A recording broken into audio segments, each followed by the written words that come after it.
ಬ್ರಾಹ್ಮಣನಿಗೆ ದ್ರವ್ಯವನ್ನು ದಾನ ಮಾಡಿ ಸ್ವಗ್ರಾಮವನ್ನು ಕೊಟ್ಟು ತಂದಿದನು. ಸ್ವಲ್ಪ ದೂರ ಹೋಗುವಷ್ಟರಲ್ಲಿ ಸತ್ಯನಾರಾಯಣ ಸ್ವಾಮಿ ಒಬ್ಬ ಸನ್ಯಾಸಿ ಎಂದು ವರ್ತಕನೇ, ನಿಮ್ಮ ಹಡಗಿನಲ್ಲಿ ಏನಿರುವುದು ಎಂದು ಕೇಳಿದನು.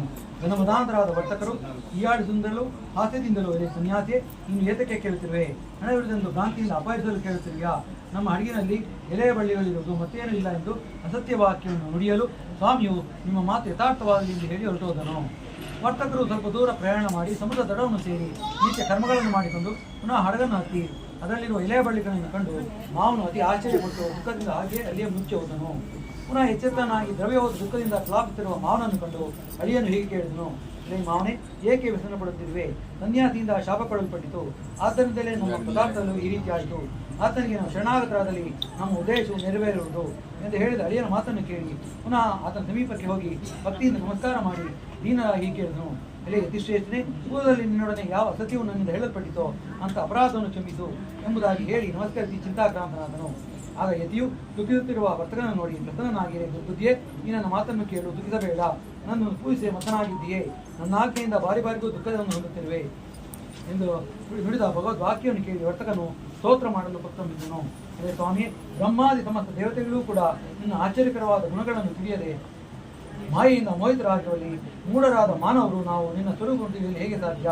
ವಿದ್ಯುಕ್ತವಾಗಿ ನಿನ್ನ ಪೂಜೆಯನ್ನು ವಿಶೇಷವಾಗಿ ಮಾಡುವೆವು, ನಮ್ಮಲ್ಲಿ ಕರುಣಿಸು, ಪೂರ್ವದಲ್ಲಿ ನಮ್ಮಿಂದ ಮಾಡಲ್ಪಟ್ಟ ಅಪರಾಧವನ್ನು ಕ್ಷಮಿಸು, ನಮ್ಮನ್ನು ರಕ್ಷಿಸು ಎಂಬುದಾಗಿ ಭಕ್ತಿಯುತರಾಗಿ ಪ್ರಾರ್ಥಿಸಿದ ವರ್ತಕರನ್ನು ಕಂಡು ಸಂತುಷ್ಟನಾದ ಸ್ವಾಮಿಯು ಅವರಿಗೆ ಅನೇಕ ವರಗಳನ್ನು ಪೂರ್ವ ಧನವನ್ನು ಅನುಗ್ರಹಿಸಿ ಅಂತರ್ಗತನಾದನು.